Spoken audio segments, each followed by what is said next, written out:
This video will have spoilers for the God of War series, essentially every Greek era entry, so I'll just put all the Greek era entries listed here.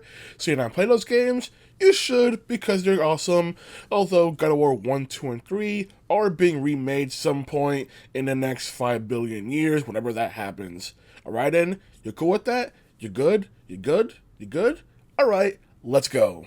God of War for the PlayStation 4, not to be confused with the original, came out on PlayStation 4 in 2018, so some nickname it God of War 2018, and also came out on PC in 2022, being the surprise sequel since God of War 3 was supposed to be the finale originally, and now deciding to essentially not fully reboot, but light reboot the franchise, going from the Greek mythology to now Norse mythology, and just changing things so much to the point where there are some people who only prefer this era of God of War, and people only prefer the Greek era of God of War. I wanted to play the Greek entries before this because the shifting gameplay in here, just based on how it looked, may seem like I wouldn't enjoy it as much as the Greek era entries, but I know there are people who, once this came out, started acting as if it was above the Greek era entries. I mean, in the sense of that people should just pretend the Greek entries didn't exist, which is dumb considering this is a sequel to it and builds off of what came before, so respect what came before it. Hell, there are people who still weirdly think this game just ditches everything that happened in previous entries, which couldn't be further from the truth. Our main premise is that Kratos, the Greek god of war, is now in Midgard. How did Kratos get here? They made a novelization of this game in order to explain that, because the game kind of doesn't really. Either way, Kratos now cremated his second wife Faye, who passed away, and wants to make the journey to the highest point in order to fulfill her request to spread her ashes.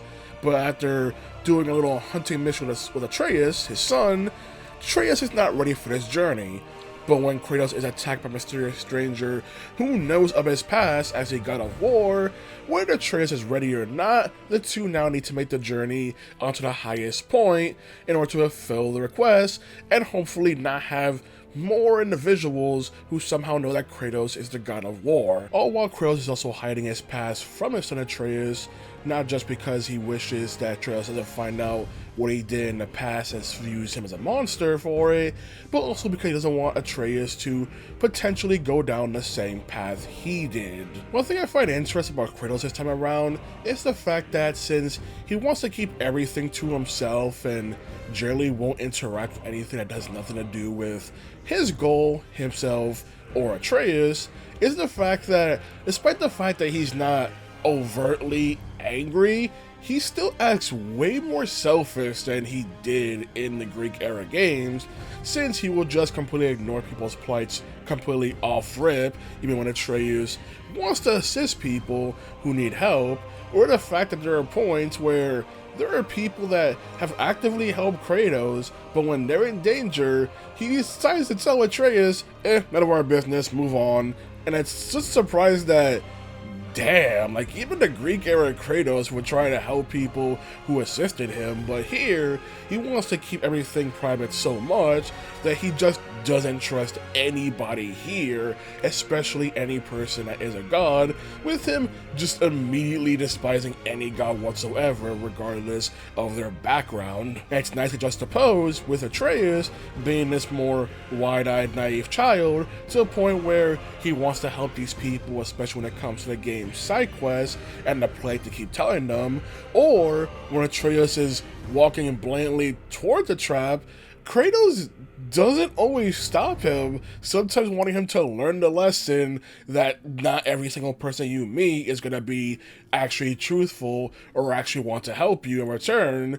So it's an interesting contrast they have, especially later points in the game where there are moments of tension between the two, although I wish those moments of tension lasted longer, because there are some good moments with the two of them, like Atreus complaining how he knows nothing about Kratos, which is true because he keeps everything to himself, and there's even a moment in gameplay where you can no longer command Atreus, more on that later, and it's such a cool idea, but it's so short-lived in the game, surprisingly, despite the fact this game is filled with so much more dialogue compared to previous entries, and it also has that quirk where no matter what's going on in the main plot, normally you walk into a side quest, they have to revert back to the way they were before. So I had a moment where the two of them were incredibly tense, and then I walk into a side quest and suddenly they're back to being the perfect bond of father and son. And it's like, what? And the side quest ended and back to, we're in bad relationship moment. So there is that aspect when it comes to the side content not always mixing well with the main scenario going on. Although because God of War 2018 is a way more longer experience compared to the Greek era entries, it does mean that despite just how much more dialogue, conversations, and cutscenes there are a lot of moments where it feels like not much is actually being said, since obviously the characters can't fully progress in a relationship until the major plot beats, but it also highlights just how much more dialogue there is here that sometimes feels like they're just trying to fill the dead air. In some cases, blatantly are, like when you're on a boat and it's blatantly Atreus asking for a story just to pass the time and stuff like that. So that does feel a bit weird that we have so much more time for dialogue, but it feels like we're basically still constrained to the same aspect of the Greek era where, well, we can't have the relationship develop further at this point. So here's a lot of talking, but not much is being said. When it comes to story, I do like the story being told everything. I like the writing of the characters. I just wish certain moments had a bit more time to actually breathe, which is also funny because I also consider this game going on a bit longer than it needed to, but that's because there are certain segments that really should have had a bit more time to them. Although I will say there was one moment that these two segments to do with Atreus' character, and the fact that they happen in the same locale the second time you're revisiting it, and the way he has shifted was diabolical by Sony Marco Studios with the way they handled that one segment. I was just like, oh my god, that was demonic to have them say this in this revisit this locale kind of thing. So let the story being told everything. Just like I said, certain moments when it comes to the tension in relationship really need a bit more to them, especially considering the level of the tension going on. Because as is, it feels like these big moments for Atreus' character feels like they kind of just pass by relatively fast, and it feels so weird how a lot of other stuff has time to breathe. Now for the gameplay, shifting to an over-the-shoulder third-person action game, with the main weapon now being the Leviathan axe, which Kratos got from his deceased wife Faye. And right off the bat, there are several upgrades for Leviathan axe, and just upgrades period, that should have just been base abilities of the weapon, like being able to do an attack after a run, being able to do a dodge attack, and stuff like that, a heavy, charged heavy attack. There are certain things that should not have been upgrade, and should just be an ability Kratos has from the get-go, and it felt confusing at the other abilities that he started out with in previous entries, but right now upgrades. Cheap upgrades, mind you. But once again, it feels weird how he doesn't just have this off the rip, including also the shield parry, because Kratos can also just fight barehanded along with the Leviathan axe. And there are times we do want to switch off the Leviathan axe, since enemies that are immune to frost will not be hurt by Leviathan axe, so now it's time to just use your fist. The Leviathan axe is a slower weapon, and I'm not a big fan of trying to use its ability to throw it mid-combat, considering the fact that the auto-aim will, of course, try to target the enemies, but there are stuff in the environment that you want to use the Leviathan axe in order to help you with, but the auto-aim will focus the enemies, making trying to use environmental aspects way more awkward, and even then, some of them are like explosives, and the explosive radius is not big as well, so you're most going to be using the Leviathan axe just to actually hit the enemies themselves, without those starting upgrades. it just doesn't feel that good to really use. Even at full capacity, still don't like using it as much as previous weapons from the other entries. But the biggest issue I have with this game is the shift to over-the-shoulder third person, because it means it's way easier for enemies to now hit Kratos from off-screen. You do have this little dial icon around Kratos that will alert you to how close the enemy is to Kratos, but it is also a blatant case of trying to fix the problem that you just introduced in this entry. And there is a quick turn button as well that's awkwardly satiated down the D-pad, but it's still a case where, like, it's still easy for you to just get completely jumped and hit by multiple enemies on all sides, especially if they have projectiles as well, which just makes fighting groups of enemies awkward, more so in the start of the game when you have less abilities. Even late in the game, it's just easy for them to just jump Kratos at all sides, since there's not much way of stopping them. You do have the ability to command Atreus to fire arrows, but he only fires arrows at what is on screen, what Kratos is looking at. You can make him precisely shoot arrows by aiming, but it's still a case where you want Atreus to try and take out the enemies that are off screen so you don't get pot-shotted. That's more of a crapshoot what the AI chooses to do. Sometimes Atreus focus on the other enemies you're not fighting, sometimes he wants to double up and assist Kratos in fighting a single enemy. Which is another thing, some of Atreus' upgrades should have also just been base abilities, like the fact that he can hold on an enemy with his bow in order to make them more vulnerable for Kratos to attack, and stuff like that. These little assist moves, once again, are cheap upgrades, but it's weird that he doesn't just have them from the start. You do also have these runes you can attach to the Leviathan axe in order to give you a light special attack and a heavy special attack that go on cooldown after being used, which, not the best way of handling it, but sure, whatever, going with cooldown based stuff and that going on.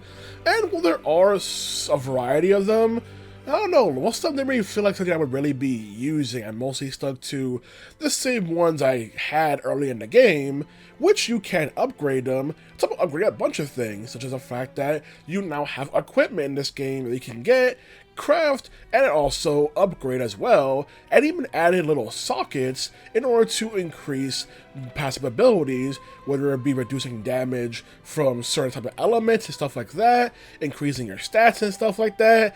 And not gonna lie, aside from reducing damage, didn't really feel like much of a change was actually handled with the sort of buffs to Kratos passively and everything going on. You can also upgrade a Leviathan axe and Atreus' bow, but you can only upgrade as you can get a certain item, and those items are handed to you via plot moments, so in reality you can't upgrade your main weapons until the story says you can.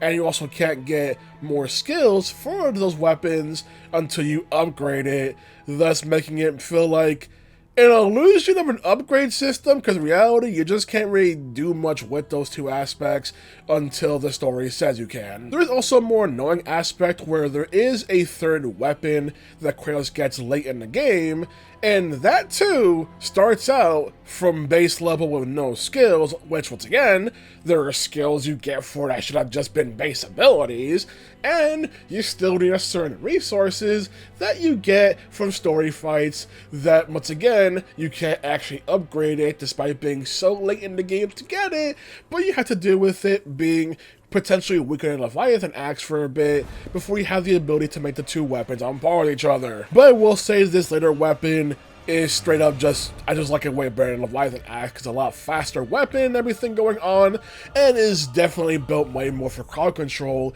than a Leviathan axe that's built more for 1v1 encounters, which is why having a Leviathan axe be your main weapon in a game where enemies swarm you confuses me. You also have the Spartan Rage mechanic, something that I'm surprised they gave you basically immediately early on in the game, and allows you to just have Kratos start going berserk on enemies, although he only attacks them with his fists.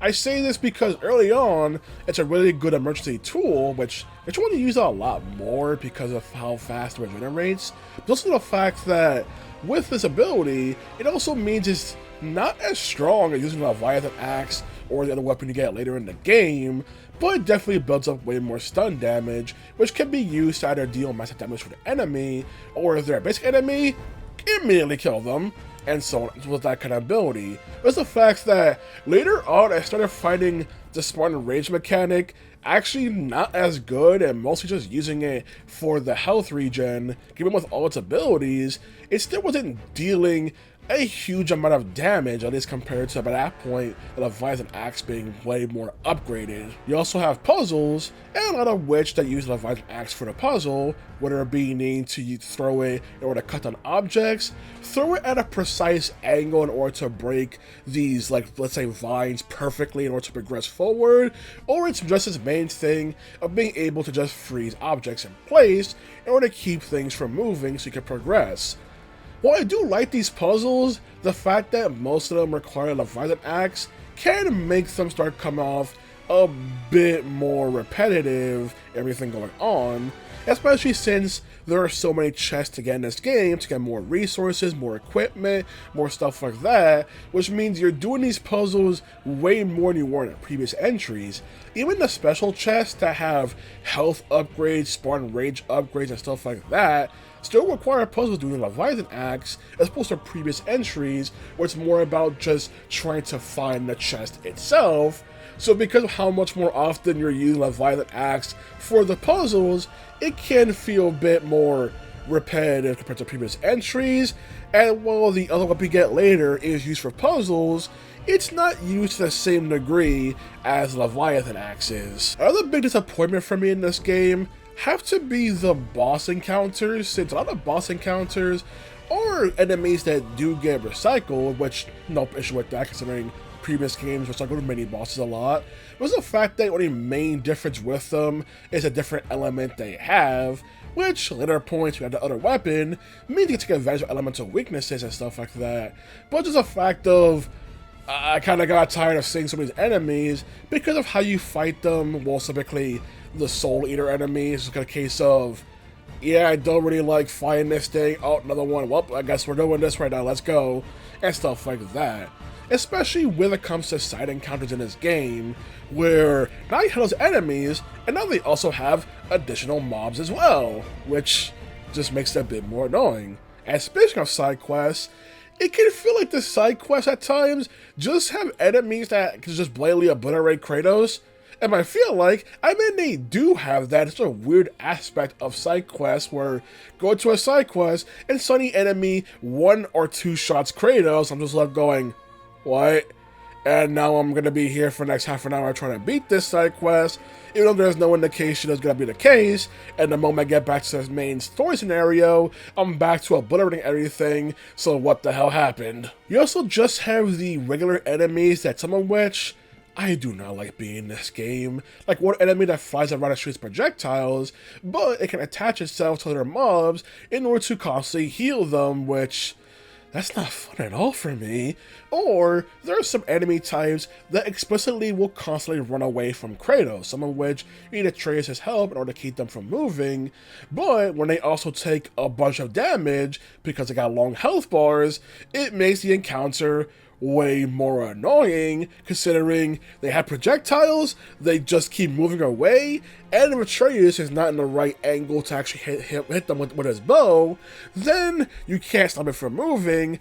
Meanwhile, you have other enemies still trying to run up after Kratos, since Atreus can only really distract one enemy at a time.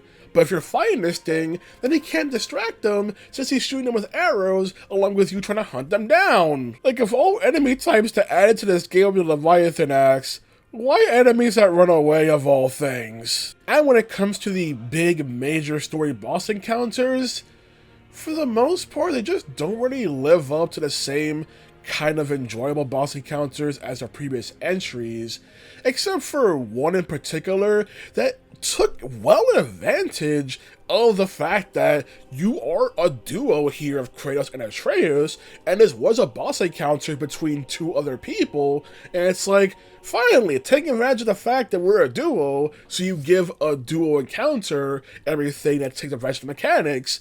But it only really did that once in a game, and the rest of the game is generally just either Kratos mostly fighting one person that's only targeting him, so Atreus just gets to take pot shots from the back because they're not paying attention to him.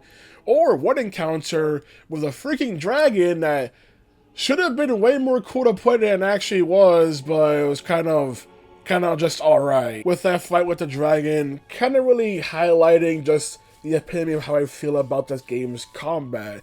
It's fun, it's enjoyable, it works, but I know that from my previous entry, I would be able to do a lot more to that dragon in the fight than I'm able to do here in God of War 2018. I mentioned earlier, there's a segment where Atreus stops listening to Kratos and just does whatever he wants, which is an interesting segment, but the fact that they don't really do much with it because of the fact that, by that point, Atreus is capable of handling regular mobs by himself, really, so I'm just sitting there going, no, you want to fight that thing? Go ahead, you go ahead, boy.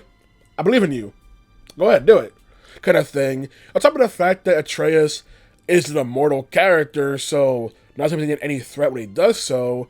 And by this point, Kratos also, you're so strong as a player that anything Atreus picks a fight with, not as we're going to be struggling with it in the slightest. It would have been interesting if they made you do a boss encounter like this, but not really. Like, yeah, you fight a Soul Eater once with this one entire thing, but once again, that's an enemy mostly fought by Kratos anyway, so not as if Atreus really attacking it really does anything on top of how many you kill by that point.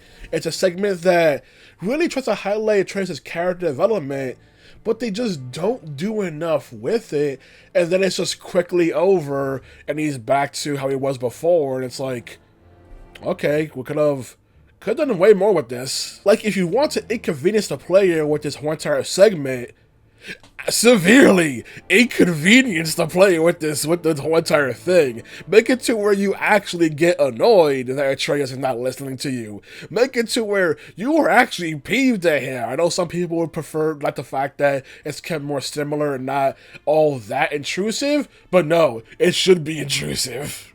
Now for the game's text, which it's just really small. Even though it has a slider, in order to increase the size of it, it's still tiny, especially tutorial text when new things start being added into the game. Just understand why that's the case. They have an entire slider for it, but it's still very small. I do like the fact that there's a window behind it so you can see it easier, but there are still errors at points, like this one segment where it says Atreus is talking according to subtitles, but he's not. Swarm to the flames like moths.